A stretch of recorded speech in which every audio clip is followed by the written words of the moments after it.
বানি আদমের এমন কিছু জেনার পাপ আছে যে পাপগুলো তার আমলনামায় লেখা হবেই হবে। সেগুলো কি?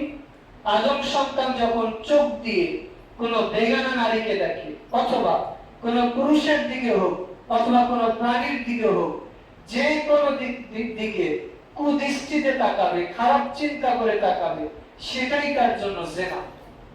ওই তাকানোটার কারণে সে জেনার পাপী হবে।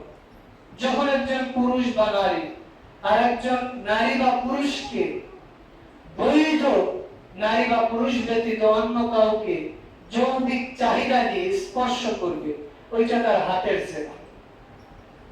যখন সে তার শরীরের অঙ্গ প্রত্যঙ্গ দিয়ে ফিজিক্যাল ভাবে সে জেনা করবে, এটা তার শারীরের প্রত্যেকটি অঙ্গ প্রত্যঙ্গ জেনার পাপ হবে।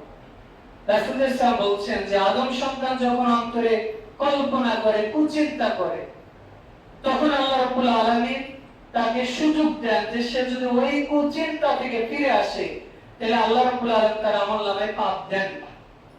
তবে কোন আদম সন্তান যদি অন্তরে ভালো কাজ করার ইচ্ছা করে, যে কেউ আজকে ইচ্ছা করেছে যে আজকে আমরা বাইতুর রহমান জামে মসজিদে যে আজানের আগেই যাব, খুতবা শুনব, তো কোন কারণে সে আজানের আগে আসতে পারে না, এই যে সে নিয়ত করেছে, নিয়তের কারণে আল্লাহ তার আমলনামায় নেকি দিয়ে দেয়, বলে সুবহানাল্লাহ।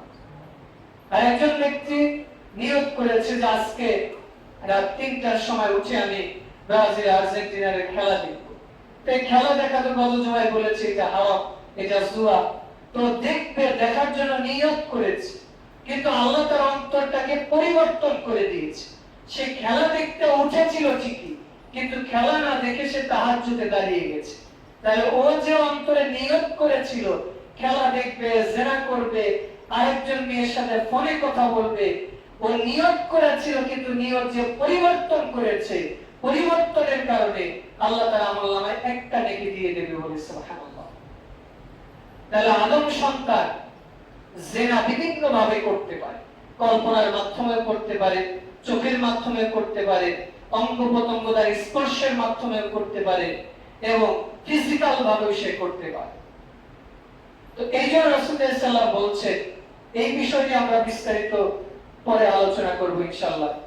তবে সংক্ষেপে কথা যেটা রাসূলুল্লাহ সাল্লাল্লাহু আলাইহি ওয়াসাল্লাম বলছেন, ইয়া মাশারাশ শাবাব, হে যুবক সম্প্রদায় যারা রয়েছে, মান ইসতাতা মিনকুমুল বা'আ ফালিয়াতাযাওয়াজ, তোমরা যারা বালেগ হয়ে গেছো, যাদের বিয়ে করার সক্ষমতা রয়েছে, আর্থিক এবং দৈহিক, ফালিয়াতাযাওয়াজ, তারা বিয়ে করো।